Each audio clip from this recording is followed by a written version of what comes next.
Mandibular first molar. In this video, we are going to discuss the introduction and buccal aspect in detail. Mandibular first molar is the largest tooth in the mandibular arch. It has 5 well-developed cusps, 2 buccal, 2 lingual and 1 distal cusp. Now there are 2 very well-developed roots placed mesially and distally and known as mesial and distal root according to their anatomical placement. Buccolingually, the dimension of the root is greater. The mesodistal diameter of the crown is greater by 1 mm in comparison to the buccolingual dimension. This is mainly because of the presence of the distal cusp. Although the cervico-occlusal length of the crown is not that great in comparison to the other tooth that we have discussed till date, but the mesodistal dimension of the crown is the reason why this tooth becomes the largest tooth in the mandibular arch, and this is mainly because of the presence of the distal cusp. Naturally, you can see normally you see 2 cusps buccally. Here we can see 3 cusps buccally. So this will overall increase the dimension of the crown. So it is very easy to remember that this tooth is the largest in the mandibular arch. The mesial root will show you distal inclination. From proximal aspect, both the mesial and the distal root will show you a fluting, and the apex of the two roots are placed at a greater distance in comparison to the all other tooth. All these features in together make this tooth strong enough to hold the occlusal forces that this tooth has to go through or take. Chronology of this tooth: as soon as the child is born, this tooth starts to calcify. It takes 2.5 to 3 years for the enamel to get completed.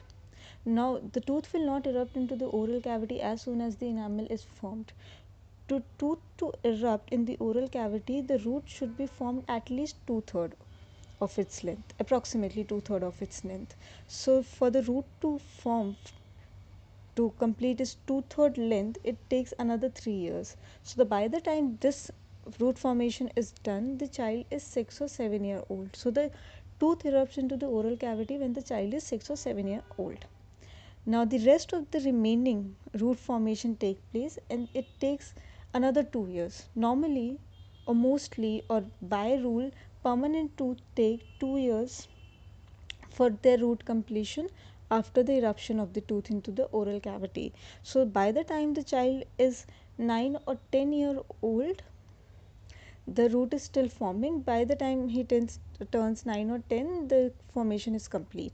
So this chronology is very important because this will help you analyze the dental age of the child from the x-ray. So you should know this chronology. Now the cervico-occlusal length of the crown is 7.5 mm, not that great in comparison to the other tooth. Length of the root is 14 mm, and both the root mesial as well as the distal root are almost same in size, which is 14 mm. A very little or no change in the length can be appreciated. The mesodistal diameter of the crown is 11 mm. At the cervix, it reduces to 9 mm. Similarly, labiolingual diameter of the crown is 10.5 mm, which reduces to 9 mm as it moves toward the cervix. Now, mesially, generally we see cervical outline shows a greater curvature.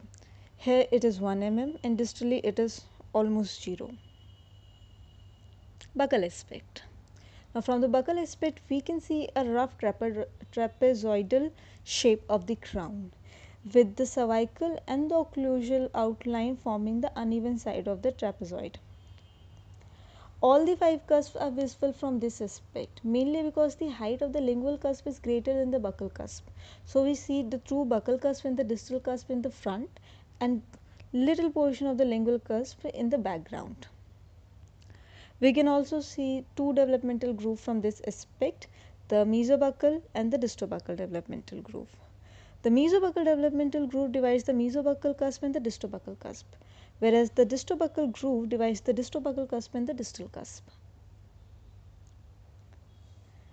If we divide the tooth into three equal parts, the mesobuccal groove will end somewhere in the center of the cervical third. Middle third. In the middle third, in the center of the middle third. This groove lies mesial to the bifurcation of the tooth.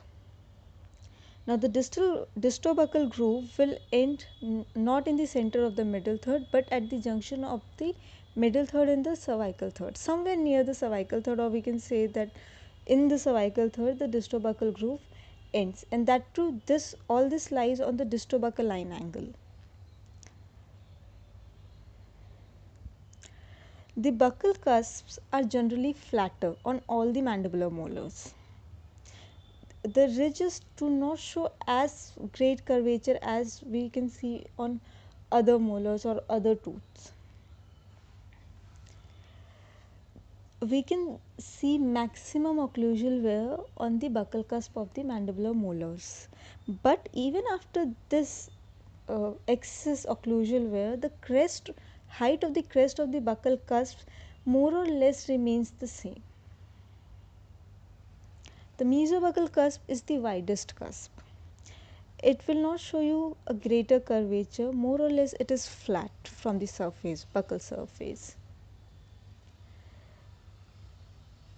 The distobuccal cusp is almost as wide as the mesobuccal cusp, but not as not as greater dimension as the mesobuccal cusp, but somewhere smaller yet almost similar.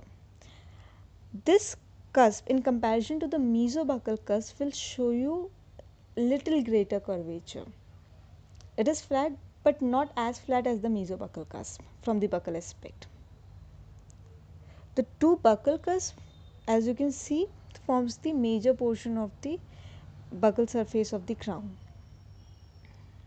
Distal cusp, it is small, not small, but from this aspect it occupies a very little space.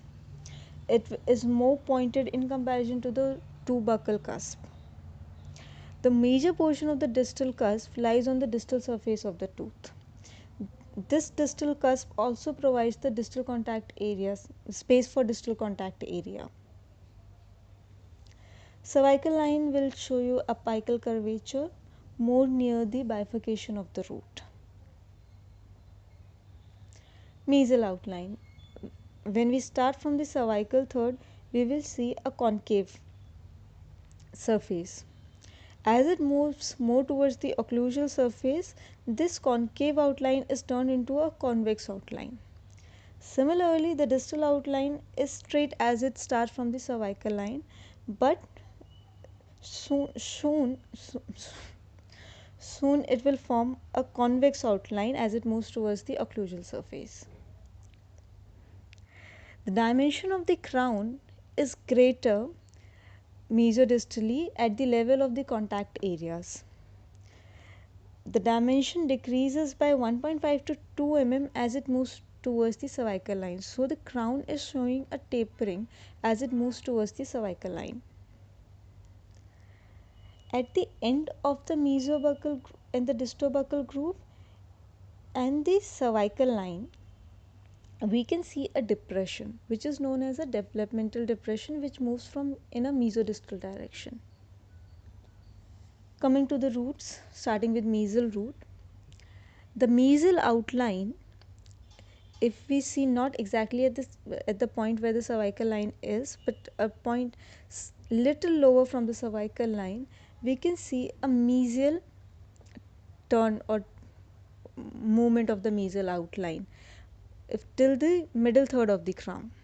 From the middle third of the root, from the middle third of the root, this takes a turn, and now this curvature is in the distal direction, and this ends at the apex. The apex of the mesial root lies in line with the mesobuccal groove. If we see the crest of curvature of the root, that is the highest point of the root, it lies mesial to the cervical line, crown cervixes. That is, it is outer than the